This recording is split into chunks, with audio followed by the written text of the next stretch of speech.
Buenas noches amigos, soy Hernán y los saludo desde Sombras del Umbral. Esta noche quiero compartir con ustedes una historia que me llegó hace apenas unas semanas, una historia que me ha mantenido despierto más noches de las que quisiera admitir. Lo que van a escuchar sucedió exactamente hace 6 años, en 2018, en uno de los hospitales más prestigiosos de la Ciudad de México, el Hospital General de México Dr. Eduardo Lisiaga, un lugar que, por su importancia y trayectoria, jamás esperarías que fuera escenario de algo tan perturbador. La protagonista de nuestra historia se llamaba Elena Morales. Tenía 34 años y llevaba 11 trabajando como enfermera en el área de cuidados intensivos del hospital. Era una mujer dedicada, de esas que se quedan horas extras sin que nadie se lo pida, que conoce a cada paciente por su nombre y no solo por su número de cama. Elena vivía sola en un pequeño departamento en la colonia Doctores, a apenas 15 minutos caminando del hospital. Su rutina era invariable: turno de noche de lunes a viernes, de 10 de la noche a 6 de la mañana. Los fines de semana los dedicaba a su madre, que vivía en Xochimilco y padecía diabetes avanzada. Todo comenzó a cambiar a mediados de octubre del 2018.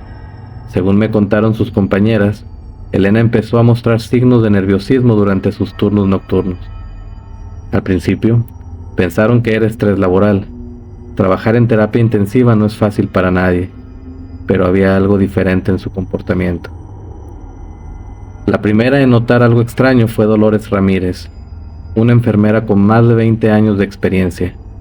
Me contó que encontró a Elena de madrugada, parada frente a la ventana del pasillo del 5º piso, completamente inmóvil.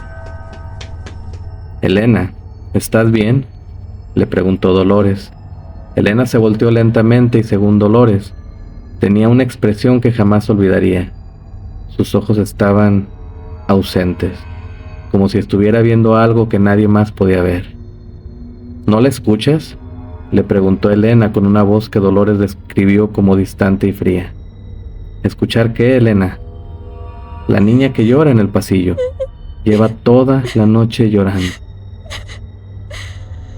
Dolores me aseguró que no había ningún niño en esa planta esa noche. Es más, el 5º piso del Hospital General no tenía un área de pediatría. Nunca la ha tenido. Los días siguientes, Elena comenzó a comportarse de manera cada vez más errática. Sus compañeras notaron que había empezado a hablar sola durante los turnos, y cuando le preguntaban con quién hablaba, siempre daba la misma respuesta: con la niña del pasillo. El doctor Martínez, el médico residente de terapia intensiva, me confió algo que lo había perturbado profundamente.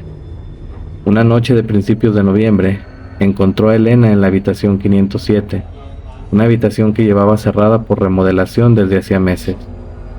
Elena estaba ahí, de pie junto a una cama que ni siquiera existía. Tenía las manos extendidas, como si estuviera atendiendo a un paciente invisible. Cuando la llamé, se volteó y me dijo: «Doctor, la niña tiene mucha fiebre. ¿Podría revisar su expediente?».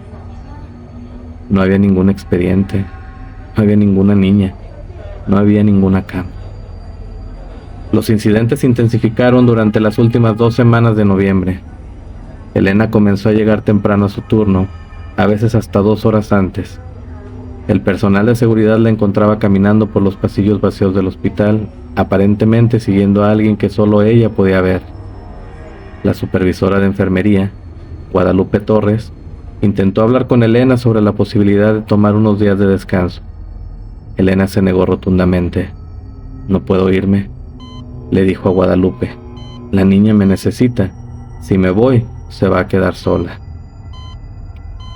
El último testimonio que tengo de Elena con vida proviene del vigilante nocturno Roberto Sandoval. Roberto trabajaba el turno de 11 de la noche a 7 de la mañana y conocía muy bien a Elena. Me contó que la madrugada del 28 de noviembre del 2018, alrededor de las 3:30 de la mañana, vio a Elena salir del elevador en el sótano del hospital. «Eso me extrañó», me dijo Roberto, «porque Elena nunca tenía razón para bajar al sótano. Es donde están las calderas, la morgue y los archivos médicos antiguos». Roberto la siguió a cierta distancia, preocupado por su comportamiento reciente. Vio cómo Elena caminaba por el pasillo del sótano con paso decidido, como si supiera exactamente hacia dónde se dirigía. Se detuvo frente a la puerta del archivo médico histórico, me contó Roberto. Era una puerta que llevaba años cerrada con llave, pero Elena sacó una llave de su bolsillo, una llave que yo nunca había visto, y abrió las puertas sin problema. Roberto esperó unos minutos antes de acercarse. Cuando finalmente llegó a la puerta, esta estaba cerrada nuevamente. Tocó varias veces, gritó el nombre de Elena, pero no hubo respuesta. Usé mi llave maestra para abrir, continuó Roberto. El cuarto estaba completamente vacío. Solo había estantes llenos de expedientes viejos y polvo. Pero Elena no estaba ahí. Era imposible.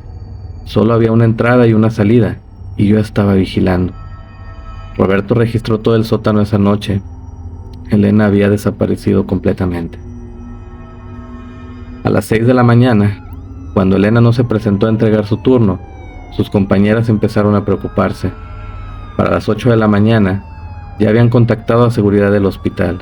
Para las 10 de la mañana, la policía ya estaba involucrada. La investigación oficial fue exhaustiva pero infructuosa. Revisaron cada centímetro del hospital, desde el último piso hasta los túneles de mantenimiento. Interrogaron a todo el personal nocturno. Revisaron las cámaras de seguridad. Y aquí es donde la historia se vuelve verdaderamente inexplicable, amigos. Las cámaras de seguridad mostraron a Elena entrando al hospital esa noche a las 9:45, como siempre. La última imagen de ella es a las 3:25 de la mañana, entrando al elevador para bajar al sótano. Pero las cámaras del sótano nunca la registraron saliendo del elevador. Es como si Elena hubiera desaparecido entre el quinto piso y el sótano. Pero la investigación reveló algo aún más perturbador. Cuando los investigadores revisaron los expedientes del archivo médico histórico, el mismo lugar donde Roberto vio desaparecer a Elena, encontraron algo que los dejó helados. Entre los expedientes de 1987, había un registro de una paciente pediátrica llamada Ana Sofía Morales, 5 años de edad, causa de muerte, neumonía severa. Ana Sofía Morales había muerto en la habitación 507, la misma habitación donde Elena había sido encontrada atendiendo a su paciente invisible. Pero aquí viene lo más escalofriante de todo. Ana Sofía Morales era la hermana menor de Elena. Una hermana de cuya existencia ninguno de sus compañeros del hospital sabía nada. Hablé con la madre de Elena, la señora Carmen Morales. Fue una conversación difícil, dolorosa. Me contó sobre Ana Sofía, la hija que había perdido cuando Elena tenía apenas 11 años. Elena nunca superó la muerte de su hermana, me dijo Carmen con lágrimas en los ojos. Siempre decía que si hubiera estudiado medicina, si hubiera sabido más, habría podido salvarla. Por eso se hizo enfermera. Por eso siempre trabajaba en el hospital donde murió Ana Sofía. Carmen me confesó algo más. Elena nunca le había dicho que trabajaba específicamente en el Hospital General Dr. Eduardo Lisiaga. Elena le había mentido sobre el lugar donde trabajaba durante los últimos 11 años. Yo pensé que trabajaba en el Hospital Español, me dijo Carmen. Elena sabía que yo nunca podría pisar el lugar donde murió mi niña. Pero hay algo más, amigos. Algo que me hizo entender por qué esta historia llegó hasta mí. Desde la desaparición de Elena, el personal nocturno del Hospital General ha reportado incidentes extraños en el 5º piso. Los pacientes de terapia intensiva hablan de una enfermera que viene por las noches a cuidarlo, una enfermera que no aparece en los registros del hospital. Dolores Ramírez, la compañera de Elena, me confesó que varias veces ha encontrado medicamentos reorganizados por las mañanas, de una manera que no coinciden con el protocolo actual, pero sí con los protocolos que se usaban hace décadas. El doctor Martínez me contó que en una ocasión ha encontrado flores frescas en la habitación 507. Flores que nadie del personal ha puesto ahí. Siempre son margaritas blancas, las mismas flores que, según Carmen Morales, eran las favoritas de Ana Sofía. Y Roberto el vigilante, me aseguró que algunas noches, cuando hace sus rondas por el sótano, puede escuchar voces provenientes del archivo médico histórico. una voz de una mujer adulta y otra de una niña pequeña, siempre hablando en susurros, siempre entre las 3 y las 4 de la madrugada. La pregunta que me mantuvo despierto después de conocer esta historia, amigos, es si realmente Elena desapareció o si realmente encontró el camino para reunirse con la hermana que nunca pudo salvar.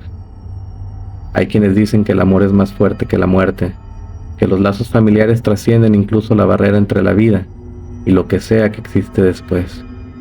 Tal vez Elena, después de 31 años de culpa y dolor, finalmente pudo cumplir la promesa que hizo cuando era una niña de 11 años, cuidar de Ana Sofía para siempre. El expediente oficial de Elena Morales sigue abierto. Técnicamente, sigue siendo una persona desaparecida. Pero para quienes trabajaron con ella, para quienes conocían su historia, Elena no desapareció. Elena finalmente llegó a su casa. Esta historia me llegó a través de Dolores Ramírez, quien decidió compartirla después de leer algunos de los relatos que hemos presentado en Sombras del Umbral. Me pidió que no usara los nombres reales, pero la esencia de lo ocurrido es tal como se los he contado. El Hospital General Dr. Eduardo Lisiaga sigue funcionando normalmente. Elena Morales sigue siendo recordada por sus compañeros como una excelente profesional y una persona dedicada.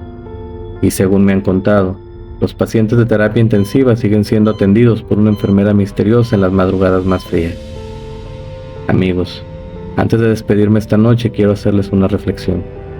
Hay amores tan profundos, vínculos tan fuertes que ni siquiera la muerte puede romperlos. Elena Morales pasó más de 3 décadas cargando con la culpa de no haber podido salvar a su hermana pequeña. Tal vez, solo tal vez, el universo le dio una oportunidad de redimirse.